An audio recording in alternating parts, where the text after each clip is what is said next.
Hello everyone and welcome to HexLocke Gaming's first episode in our It's Super Effective series. I will be playing a fun character and element swapping version of my personal favorite game of all time, Chrono Cross. This game is often praised by critics and criticized by fans, who aren't necessarily happy with it as a sequel to the beloved game Chrono Trigger, widely considered one of the greatest games of all time.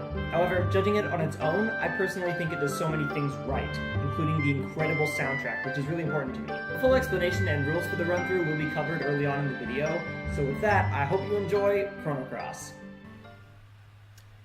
Welcome everybody to the first episode in our series It's Super Effective.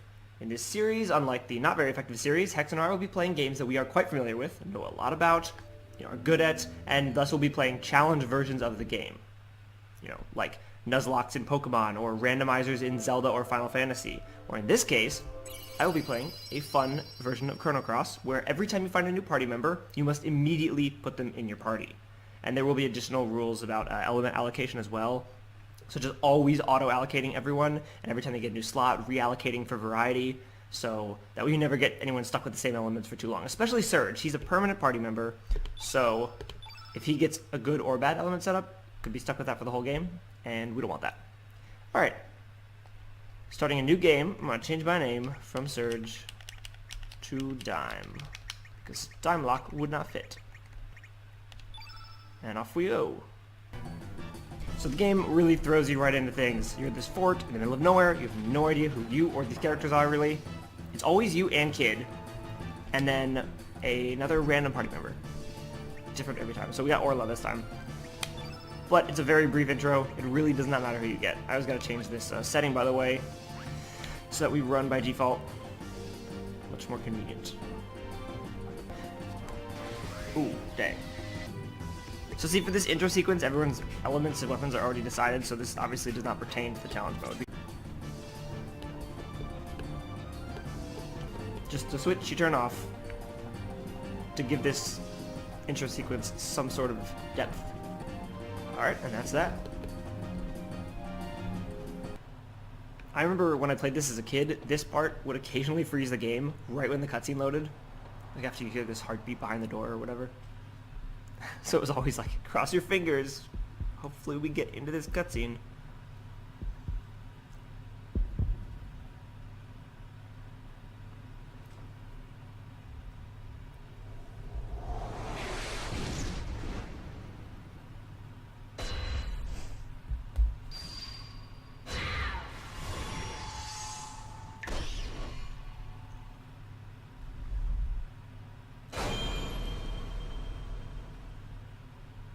Love the way this game starts off with you're in a dungeon, there's this girl Kid with you and someone else. At the end of this really short sequence, all of a sudden your character is holding a bloody knife and that girl is dead, apparently.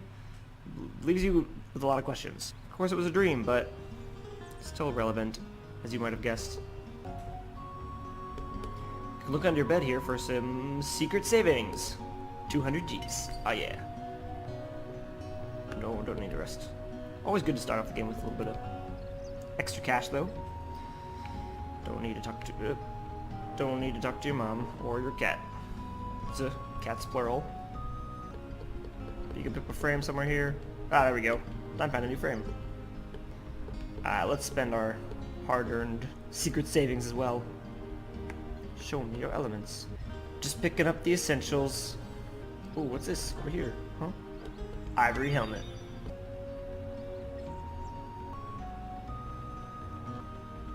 So all of our party members will be very short-lived per the rules, but I definitely want to pick up Mojo here anyway. So you get Mojo by talking to this guy in this world, getting his gift, and then you show it to the one in the other world when you arrive. Alright, and we're off. Alright, time to allocate this guy. He's already got 2, but per the rules, because he has an extra slot, we're going to remove all, and then auto-allocate. Okay, we've got Cure +2, Firewall +1, and Tablets. Pretty much the only thing that could have happened. Okay, they won't even let you past. That's okay. I would say there are not a lot of roadblocks in this game, in terms of blocking off where you can and can't go, but because it's the beginning of the game, they want to be fairly certain you get started off, I guess. Get out of here, rock. Just try and run away now, Komodo Dragon. Oh, that's what I thought. Time collected Komodo scale. He stored it safely away. Come back here, Komodo pup. Just gotta chase this one down.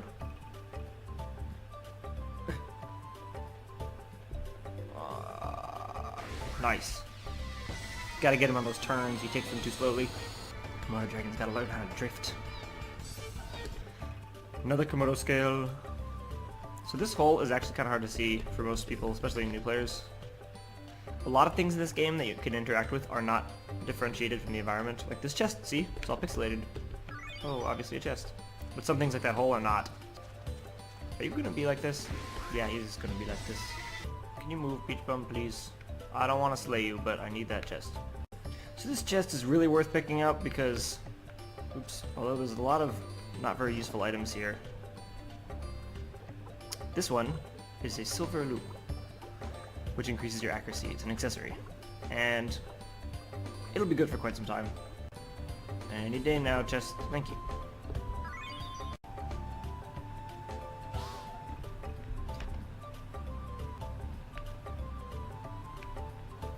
Another beach bum being difficult. What else is new? So we had to climb up here because this last Komodo is so scared. He will always run away. You gotta jump from above. Yeah. Surprise attack, Komodo. But because this was the last Komodo, Mama Komodo is mad. So I'm using this red element because not only because it's the only offensive element I have, but because the Komodo Dragon is blue, and therefore weak to red, which is its opposite. So, for those of you who aren't too sure, the battle system in this game works where, just see how it says stamina 7.0 below my health? That means I can then use 7 points worth of commands, attacking I guess, so like 1, 2, or 3. 3 is the strongest of course, but also has the lowest accuracy to start. You accumulate element levels based on attacking, and you can use elements that correspond to those levels on the grid. Anyway, the first boss wasn't really necessary to do anything complicated. Yay, received a star, a growth level, for beating a boss. What did we get? That's actually pretty good. Oh, Pasa Beach. But okay, I didn't talk to Lena, to be fair. I also did not know you needed to. What's nice about this is you can pass through these areas once you've visited them once, or gone through. See? Oh. Making it so easy to go back. Alright, I guess I gotta talk to Lena to get her to ask me to collect the things that I've already collected for her. What does she mean 3 should be enough? I have 3. Sorry I'm late. I hope you didn't wait too long. I just talked to you. So, fun fact. If you want Lena's level 7 tech, you have to answer certain things correctly here. At the beginning of the game, in one of your first conversations of the game, a couple of the choices you make impact whether you can even get her level 7 tech later. Level 7 tech being, every character has a level 3, a level 5, and a level 7 tech that are like permanently installed in their element grid. So those will be nice this playthrough because I can't really choose my own elements. But most of their level 7 techs have to be acquired through some story or side quest element. And hers, for example, is only open if you will never forget this day. Say that, as well as telling her that you remembered that promise.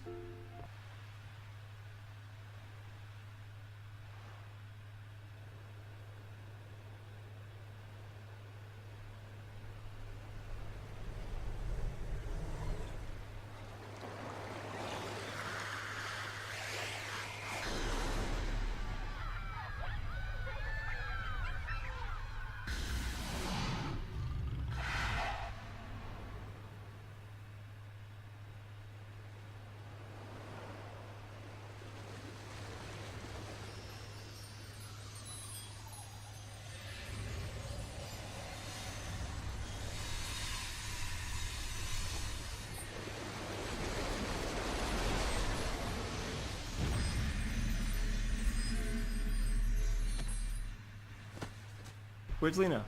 Who's this guy? And now we walk back out onto the world map to hear one of the greatest overworld themes ever composed. Oh yeah. And we have to walk back through this. No automatic pass-through. Different lizard rock. Some crazy fishes. Oh no. Ooh, there's a chest in this world as well.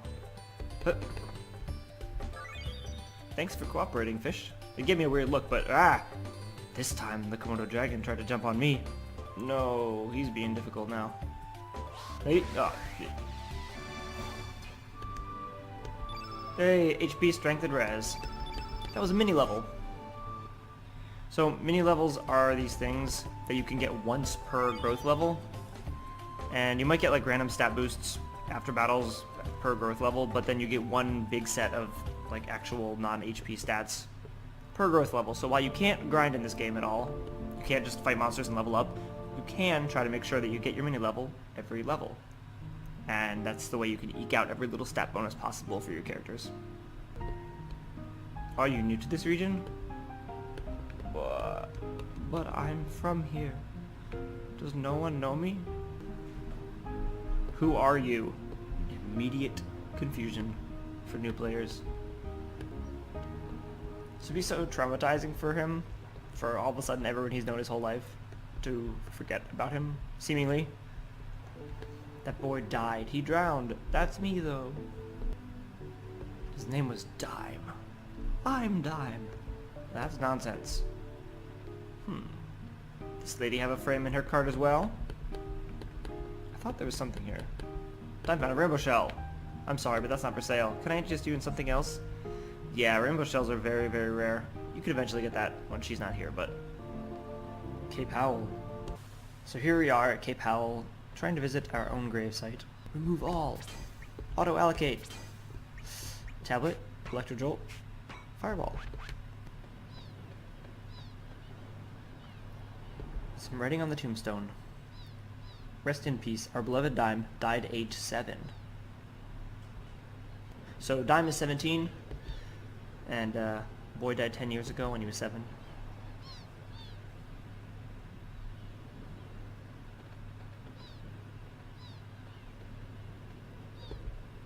Oh, who are these guys? We found the boy here, just as he said we would, didn't we? Kid to the rescue! This girl from the opening scene, who then we saw ourselves stab, sort of.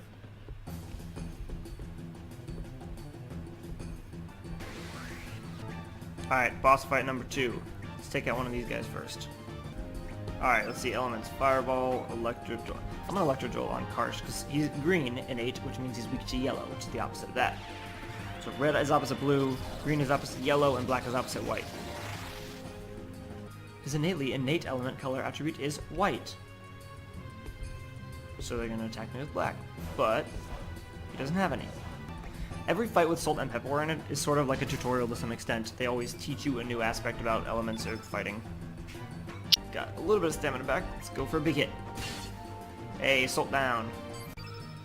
So the yellow here indicates when you'll use up the rest of your stamina and not have anything left to cast. So if you don't want to not have the chance to use an element, avoid that. So in the upper left you can see that little color grid thing fills out from right to left, rather. And if colors appear there, they make those elements stronger. If opposites appear there, they make the opposite elements weaker. So, for example, because yellow's there, green would be weaker, and because there's 2 reds there, reds are twice as strong, blues are twice as weak. Something to that effect. The ratios may not be, so clear, but we know that this red element will be quite strong because of the double red. And now, triple red, because we just used red.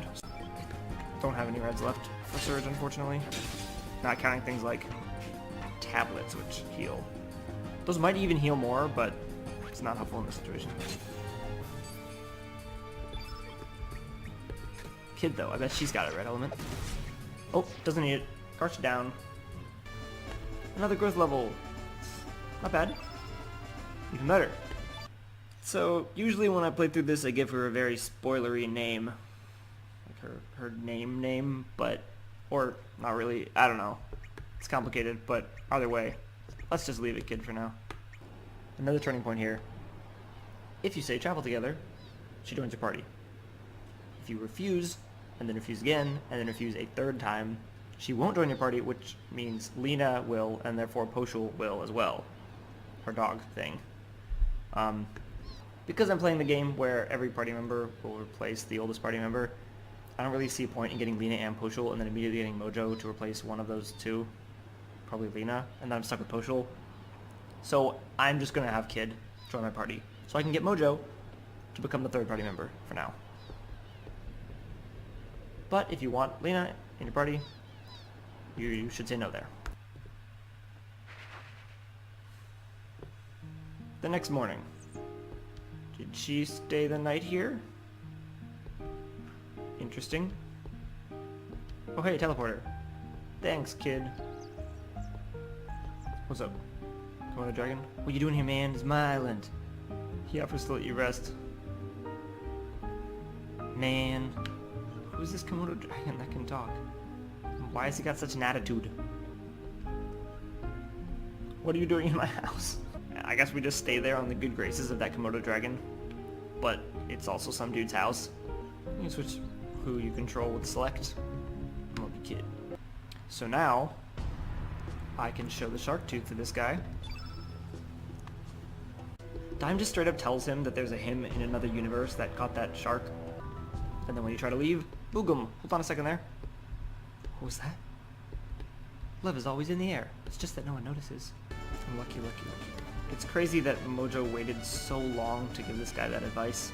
Okay, so something could happen later in the game, a little side quest that with Mojo that changes his name permanently from Mojo to Mojoy. I don't know what'll happen if you change his name. Can that not happen then? Or doesn't matter, because he won't stay on our party for long. I will say, Mojo is not a good character. He has maybe the highest agility in the entire game, if I'm remembering correctly, but otherwise, not a good character.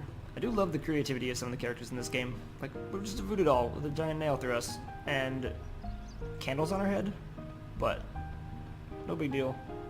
You can go in here, but I don't think there's anything to see. Really nothing to do here till later, but cool place. Ow, we're gonna get poisoned here.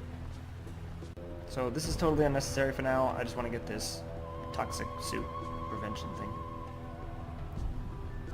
You know what I'm remembering now is I think you can get Poshul anyway, even if you have Kid join you, but at this point, I really don't want that dog to join my party, because it would replace someone, so I will ignore him. Yeah, thank you. This is what we came for. The safety gear. Just getting this out of the way now, so it won't be useful till later. You know what I completely forgot to do? Reallocate everyone's elements. Remove all. Remove all. So seeing as we have the most red things and Kid is the red user, maybe I auto-allocate her first. And then we have one element. Okay, forget him for now. We need to pick up more stuff before I can approach that. New element. Okay, so you can explore this place a little bit, but you can't really get that far until you have this item that lets you get past those plants. These things.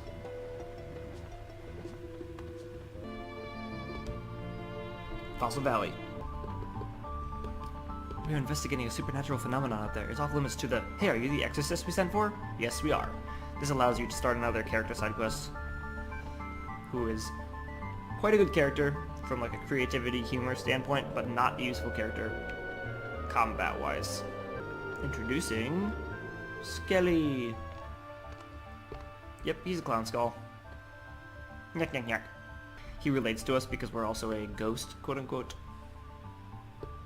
Sure, I'll help. There's other giant dragon skull here, but nope, we get stuck with the clown skull. Another item for later relevance. Let's pick up the bellflower. Gently, I might add. One final... Oh, he's warning us. That's okay. One final character side quest to start. This egg. It's not a dodo egg. But the dodo still gets mad. Mojo with the 6 damage crit. And he has no elements, so that's about as useful as he's gonna be. Uh-oh. The dodo's mad. So Dime's physical attacks are actually weaker against this as well because it's also a white innate like him. The colors affect everything, including your physical attacks. In that same vein, Mojo should be super effective against the Dodo, even with his physical attacks, but he's so weak. Fierce attack, 3 damage. See, because he's a black element and this is a white attack, it will be super effective. 138 damage, over twice his HP. Nice. Sorry, Mojo. But truthfully, there's no real reason to fight tough monsters like that, other than the fun of it. Oh, Salt and Pepper again. You know what that means. Tutorial battle. Complete with goofy music. This time I made sure to bring a black element with me. Good. But of course, it doesn't deal damage. It just turns my innate black. So now, I'm weak to white. But he didn't bring a white element with him. Oh, it's too bad. As per usual, focus down Salt first. Sorry, Salt. Uh-oh, Pepper box, and there's 2 reds on the field effect. Nah, measly 25 damage. Let's make it full red. So, as you can see, Pepper is yellow innate. That was a very rare instance of someone using a special attack that was a different innate than themselves, than their own color. Every character that joins you in the game only has techs that are the same color as they are. Oh, look at this red field effect. Come on, kid. Oh, didn't even get to use an element. Growth level 3. Mojo, of course, only gets agility. Kid gets strength. Dime gets a lot. He's not had a bad level up yet. Growth level. And they ran away again. How does that even qualify as a boss? Back out on the overworld, there are so many new places to explore now. Got that manor up there, the forest over there, and this city right here. Also, I'm aware I did just get a new growth level, but I will wait to reallocate them until I buy some new elements in the city, because Mojo has nothing right now. Despite many differing opinions on this game as far as what it did as a sequel to the beloved Chrono Trigger, or how it stands on its own as a game, one of the common things you hear is that it has one of the greatest soundtracks of all time, which I agree with, so hopefully everyone watching is enjoying the music. Anyway, speaking of good music, Termina.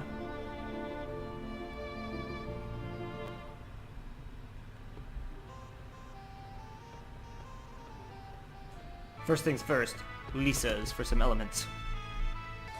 Alright, so I'm going to end up buying more elements than I need, just so that when I'm auto-allocating people, if it overloads one person with something, there might still be that room for another, just because we don't really know who we're going to have when, what colors they'll be, and what elements they'll want. Some variety would be nice. Looks good to me. Alright, new allocation time. The fun stuff. Remove all. Remove all. Oh, also, apparently with that last growth level, they all learned their level 3 techs, or at least some of them. Dash and Slash, permanently on Dime now. That's good. He always has a very strong white element. That's important in this run. Mojo has Voodoo Dance, an offensive black element. Good to have one of those. And Kid has Pilfer. Doesn't deal damage, but steals. Only 2 characters in the game, or 3, I think. 3 characters in the game that can steal, and it's of varying importance. Later in the game, there will be a point where it's very, very important. In my opinion, anyway. Let's auto-allocate Dime first. Tablet, Cure. Heal, Magnum Bomb, Magnum Bomb. Could be worse. Kid next. Well, Magnum Bomb, Heal, Aerosaucer, Pilfer. Pretty decent. Auto-allocate. Now for Mojo. Tablet, Cure, Ice Lance, Aerosaucer, Electro Jolt, Voodoo Dance. Finally. Okay, we have everybody looking pretty decent for the first time so far, I would say. So before you talk to this guy, pretty much everything you do is of little consequence, but once we talk to this guy and learn that we want to be breaking into the manor, there are 3 ways to do that, and this is one of the bigger path branches in the game. There are 3 separate characters who each will help you get into the manor in a different way, and depending on who you approach first, you can change how you get in, and not only that, but the character that you get in your party. Okay, Kid decided we're sneaking in. Now at this point, I believe you can say, no, I won't go, and she will leave your party. I don't think it matters, because, to be honest, the next person that joins will replace Kid anyway because she's been in the party the longest. I may as well say we'll go with her. So, the options are Guile, who is, depending on who you ask, he's Magus or he's not. They did add something to one of the endings in the Chrono Trigger release for the DS that makes it seem even more apparent that this guy is intended to be Magus, with his memory wiped to some extent. Anyway, his is the easiest in terms of advancing the story, because you just talk to him and he'll join your party. But let's explore the other options. Going up on this boat, this is Nikki's ship, Nikki the Rockstar, and you can get him to join you as well by going up on that boat, seeing a couple scenes, and then going into the forest. So with Nikki, there is a poster of Nikki. With Nikki, you will sneak into the manor through the forest. With Guile, you will sneak in from the back, like take a boat around the back and climb the bluffs. But with this third option, you will just run straight through the front gates. And this character is often considered one of the worst characters in the game, if not the worst, unless you have a special set of equipment for him. Seeing as we will be replacing every party member, we will not get to use this party member again when we have that special set of equipment that makes him somewhat not horrible. For an extra challenge and difficulty of the game, I think I'm going to go with Pierre. Well, I'd be a thief if I didn't return what was lost, and I want to be a hero, so we get the hero medal back. We found your medal, Pierre. So Pierre explains that there is a vacancy among the 4 Devas, which are like the 4 strongest Dragoon members, and he wants to apply. Of course, he would never be accepted because he's weakling, but if we show him the hero medal, he says, "Thank you for finding it. I can go now. Do you want to come with? Thorns like you are necessary to add charm to the rose. Okay, let's go." We'll keep his name Pierre. It's in line with his faux French personality. Okay, we're gonna miss you, Kid. The character Kid. So now we gotta remove all elements from Kid, because she's gone. And we will be allocating Pierre. Auto-allocate. Pierre. Aqua Beam, Aqua Beam. Ice Lance Heal. Arrow Saucer. And then Metal Sun, his level 3 tech. Prey upon the legendary hero's medal for help. I honestly can't quite remember what that does. It increases accuracy or crit or something like that. Anyway, his element setup is actually pretty decent, but that will not make him useful. He is a miserable addition to the party regardless. Before we leave, a couple other things to tend to, errand-wise. We learn that Van is a sad boy who loves to paint, but his father wants him to study accounting. His father is some sort of investor or businessman who makes a lot of money. That's why they live in this giant house in the ocean. And his father's name is Go, or Gough, in an obvious allusion to Van Gogh, famous painter. Alright, so I do have one piece of copper to make something better, and I think it goes without saying I'm going to prioritize Dime above everyone else because he won't be leaving me. Here we meet Korcha. He berates this lady man person who's keeping this mermaid captive and showing it off for being so cruel. But he's got a boat. And that is relevant if you pick Guile, because then you have to go sail around to the back of the manor and you need a boat and you borrow Korcha's, or he sails you there. And we get to watch this scene, which we can complete because we picked up the Bellflower in Fossil Valley. The young man from earlier who wanted to buy the Bellflower. We have one. Give it for free. We don't need money for this. For free? Are you sure? I thank you deeply. Do you not think so, Glenn? Glenn, also the name of the frog character from Chrono Trigger, another reference. It's obviously not the same character for many reasons.